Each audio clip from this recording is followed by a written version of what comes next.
अच्छी तरह से मिक्स करना है और फिर बच्चे को खिलाना है। इंशाल्लाह एक ही बार के इस्तेमाल से मोशन जो है रुक जाएंगे। ये मेरी 100% जो है गारंटी है। अस्सलाम वालेकुम मेरी प्यारी प्यारी यूट्यूब फैमिली, उम्मीद है सब खैरियत से होंगे, खुश होंगे। अल्लाह ताला हम सबको अपनी हिफ्ज़ व अमान में रखे, आमीन सुम्मा आमीन। बच्चे जो है हर घर में ही मौजूद होते हैं और बहुत ही प्यारे होते हैं और हमारे हैं आंगन के फूल। इन्हें ज़रा सी भी तकलीफ़ होती है तो सारा घर हो जाता है परेशान। बच्चे जो है हंसते खेलते हुए अच्छे लगते हैं, ख़ासकर जब बच्चों को लगते हैं लूज़ मोशन और रुक ना पाएँ तो बहुत ही ज़्यादा होती है परेशानी और बच्चे जो है कुमला कर रह जाते हैं। मैं लेकर आई हूँ आपके लिए एक बहुत ही आजमूदा कारआमद रेमेडी।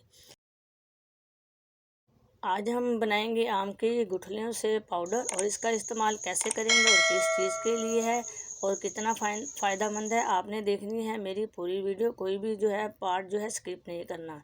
बिस्मिल्लाहिर्रहमानिर्रहीम। यहाँ पर लिए थे मैंने कच्चे आम और आमों को जो है मैंने अच्छी तरह से छील लिया। छीलने से पहले जो है मैंने अच्छी तरह से आमों को धो लिया था और अब फिर मैंने जो है इनको छीला और अब मैं इनके करूँगी दो दो हिस्से और इसके अंदर से निकालूंगी गुठलियाँ। जी हाँ, हम निकालेंगे इसके अंदर से जो है गुठलियाँ आम के। ये कच्चे आम है और उसके अंदर से निकाल लिया मैंने गुठलियाँ। सारी जो गुठलियाँ मैं निकालूंगी और ये जो आम जो छिले हुए बचे हैं इससे मैं बनाऊंगी चटनी या जैम। जो भी मेरा दिल चाहेगा वो मैं इसका बना लूँगी। देखें सारी गुठलियाँ जो है मैंने निकाल ली हैं और इसके करूँगी अब मैं छोटे छोटे से पीस और फिर इन्हें जो है धूप में सुखा लूँगी। आजकल जो है बहुत ही अच्छी धूप निकल रही है और तेज़ है, हर चीज़ जो है बहुत ही जल्दी से जो है सूख जाती है। इसका फिर हम बनाएंगे एक फ़ाइन पाउडर। ये मैं बनाऊंगी लूज़ मोशन के लिए। जो बच्चों को छोटे छोटे बच्चों को मोशन लगते हैं ना, ये उनको खिलाएंगे पाउडर, तो इसके इस्तेमाल से बच्चों के जो है मोशन रुक जाएंगे। देखें 2-3 घंटे के अंदर अच्छी तरह से ये जो है गुठलियाँ सूख गई थी और बहुत ही जो है कड़क कड़क की आवाज़ आ रही है। अगर मोटी हैं आप इसके छोटे छोटे से पीस करें फिर धूप में रखें, इंशाल्लाह बहुत ही जल्दी से ये सूख जाएंगे। अब लिया है मैंने एक मिक्सी जार और इसके अंदर डालूंगी थोड़े थोड़े और अच्छी तरह से बना लूँगी इसका फ़ाइन पाउडर।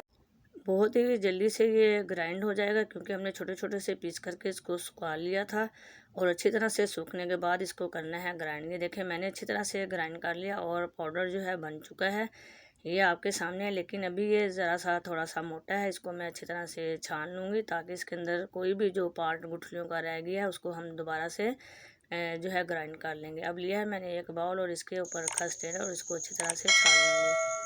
अगर आपने मेरे चैनल को सब्सक्राइब नहीं किया तो मैं काइंडली रिक्वेस्ट करती हूँ मेरे चैनल को सब्सक्राइब कर दें, बेल के बटन को ज़रूर प्रेस कीजिएगा ताकि जब भी कोई नई वीडियो अपलोड करूँ तो सबसे पहले उसका नोटिफिकेशन आपको मिले। देखें गर्मी है, बाज़ार में जो है कच्चे आम बहुत ही ज़्यादा आए हुए हैं। आप जो है कच्चे आम लें, उसकी गुठलियाँ निकाल लें और इस तरह से पाउडर बनाकर रख लें। बिल्कुल भी जो है 1-2 साल तक ये पाउडर बिल्कुल भी ख़राब नहीं होगा। आप एक दफ़ा बनाकर रख लें। अगर आपके घर में छोटे छोटे बच्चे हैं तो ये वीडियो ही आप ही के लिए है ताकि आप जो है इससे फ़ायदा उठा सकें। ये देखें जो मोटे मोटे से पीस रह गए हैं इसको जो है मैं दोबारा से फिर ग्राइंड कर लूँगी और बना लूँगी इसका फ़ाइन पाउडर।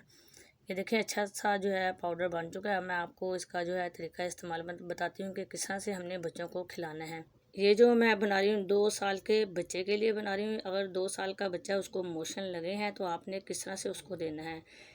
हमने जो है 1 चम्मच लेना है, वो जो चाय वाला चम्मच होता है ना, वो 1 चम्मच लेना है दही का और 2 चुटकी के करीब लेना है हमने ये पाउडर जो आम की गुठलियों का है। फिर डालना है दही के अंदर और इसको करना है अच्छी तरह से मिक्स ताकि ये जो पाउडर अच्छी तरह से मिक्स हो जाए। फिर ये बच्चे को खिलाना है। इंशाल्लाह एक बार के इस्तेमाल से जो है मोशन रुक जाएंगे। अगर बच्चे को ज़्यादा मोशन लग रहे हैं तो आप दिन में 2 मरतबा दें, यानी कि सुबह और शाम। अगर उसी वक्त देती हैं रुक जाते हैं तो ठीक है, फिर आप उसको 4 घंटे के बाद फिर ये 1 चम्मच इसी तरह से बनाकर दे दें। इंशाल्लाह जो है 100% गारंटी है कि बच्चे के मोशन रुक जाएंगे। मैं आपसे फिर कहूँगी कि ये आपने पाउडर जो है ज़रूर बनाकर घर में रखना है। इसका फ़ायदा ही फ़ायदा है, इसका नुकसान नहीं है। अगर आज आपको मेरी ये रेमेडी अच्छी लगती है तो प्लीज़ लाइक करें और शेयर कर दें ताकि दूसरों का भी हो भला। जहाँ रहें खुश रहें, आबाद रहें, दुआ में मुझे भी याद रखिएगा। फिर मिलते हैं नई रेसिपी या नई रेमेडी के साथ। जब तक के लिए अल्लाह हाफिज़।